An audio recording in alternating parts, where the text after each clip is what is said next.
Presidente, muchas gracias. Un saludo especial a mis colegas,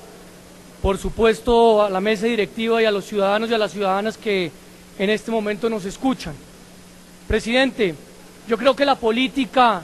no solamente la nueva política, sino la política en general, debe hacerse con tres principios fundamentales: el de la transparencia, el de la eficiencia y el de la coherencia. Sobre el último, el de la coherencia, me parece que debemos hacer un paso y revisar por qué razón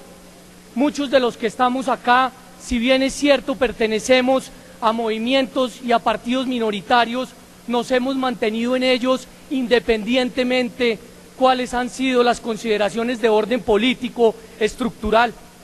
Nos opusimos fuertemente a la reforma política, pero fundamentalmente nos opusimos fuertemente a la famosa figura del transfugismo, porque nos parece que es una falta de respeto hacia con el elector, hacia con el ciudadano y hacia con la institución. No participamos nunca en la construcción de una coalición de gobierno, actuamos siempre independientemente, apoyando en ocasiones los proyectos del gobierno, pero también teniendo la tranquilidad de expresar oposición o expresar todo tipo de criterios que nos permitieran apartarnos de ideas que considerábamos eran no oportunas para nuestro país. Por eso hoy nosotros conocemos cuáles pueden ser el costo político de estas decisiones, pero a diferencia de muchos, no estamos pensando en las próximas elecciones, sino estamos pensando en las próximas generaciones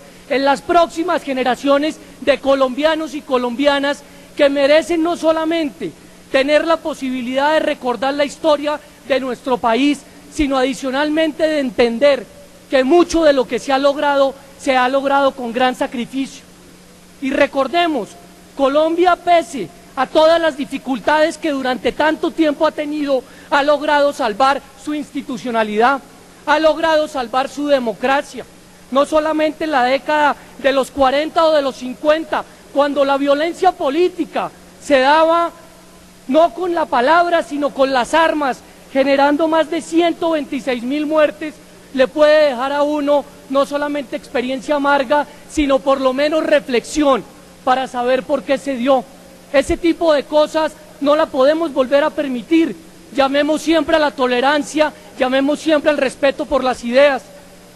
Claro, temas también pasaron como la dictadura militar, como el Frente Nacional, que no solamente generó exclusión, sino que heredamos algo que se vive desde ese momento, que es la cultura a la palanca. Quien no tiene cercanía con un político o quien no tiene de alguna otra manera incidencia en el mismo, no tiene la posibilidad de participar en las oportunidades que le brinda el Estado. Y eso de alguna otra manera necesariamente hay que rechazarlo en una cultura y en una juventud que cada día quiere llegar más a los organismos estatales y se ve cada día más con menos oportunidades de hacerlo. Pero sigamos recordando momentos tan críticos y tan complicados como los que se vivieron en la época del narcoterrorismo, en la década de los 80 y de los 90, donde 3 candidatos presidenciales fueron asesinados por esos bandidos, donde periodistas colombianos fueron asesinados por esos bandidos, donde líderes sindicales y sociales fueron asesinados por esos bandidos, y nuestro país logró de alguna u otra manera sobreponerse y evitar que la democracia tuviera la posibilidad de caer. Y recientemente la herencia, la dramática herencia que nos dejan los grupos guerrilleros y los grupos paramilitares de este país, que exterminaron un partido político como el de la UP, pero que adicionalmente mantienen secuestrados a cientos de colombianos, prácticamente no permitiéndoles tener la posibilidad de expresar su voz, de expresar su criterio y de compartir con su familia. Y acá seguimos de alguna otra manera. ¿Por qué razón? Porque vivimos un pacto social que se llamó la Constitución del 91, una constitución que de alguna otra manera se dio no solamente por iniciativa estudiantil a propósito de la 7ª papeleta, sino adicionalmente porque muchos violentos creyeron en ese pacto social. Una constitución que atacó frontalmente los excesos del poder, los excesos del gobierno, por ejemplo, todos ellos señalados y todos esos contemplados en los famosos estados de excepción.